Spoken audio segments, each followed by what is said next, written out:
என் புள்ள திருந்தாது, என் கணவர் திருந்த மாட்டார், நான் திருந்த மாட்டேன், என் குடும்பத்துல பணம் இல்லை, என் குடும்பத்துல கஷ்டம் இல்லை, நான் எங்க சபைக்கு வர்றது, நான் எங்க ஊழியத்துக்கு வர்றது, அப்படி இப்படின்னு வரமாட்டேன் தரமாட்டேன் செயல்பட மாட்டேன்னு இந்த மாதிரி ஒரு காரியமானவே நீங்க சொல்லும் பொழுதுதான் பிசாசு அதை பார்த்து கனப்படுத்துறீங்க. பிசாசுடைய காரியமே என்ன தெரியுமா?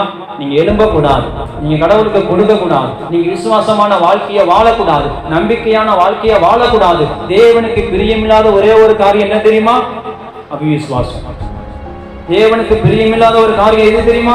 அவிசுவாச வார்த்தை, அவிசுவாச சிந்தைகள், அவிசுவாசமான செயல்களை தேவனுக்கு பிரியமில்லாதது. நீங்க உங்க மூலமாவே நீங்க ஏன் தெரியுமா ஆசீர்வதிக்கப்பட முடியல? எதுக்கு தெரியுமா உங்களை கர்த்தர் ஆசீர்வதிக்க முடியாம இருக்கிறது?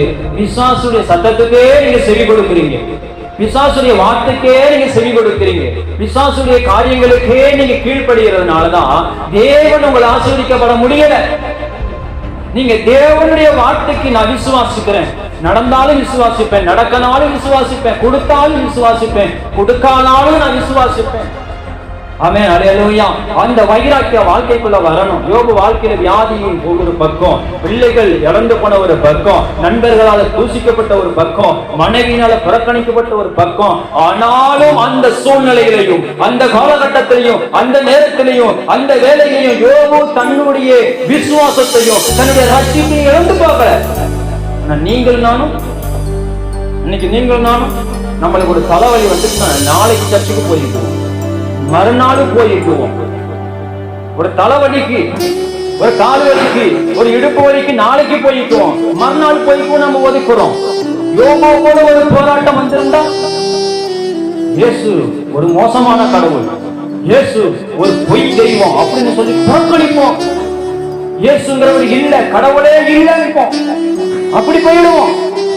கடவுளே கிடையாது. நான் இவ்வளவு நாள் சர்ச்சுக்கு போனேன், இவ்வளவு நாள் ஆண்டவர் சபைக்கு தான் போனேன், கடைசியில் என்ன கைவிட்டுட்டாரு, என் குடும்பத்தை கைவிட்டுட்டாரு, என் கணவரை கைவிட்டாரு, என் பிள்ளைய கைவிட்டுட்டாரு அப்படின்னு சொல்லி இயேசுவை மறுதளிப்போம், கடவுளை மறுதளிப்போம்.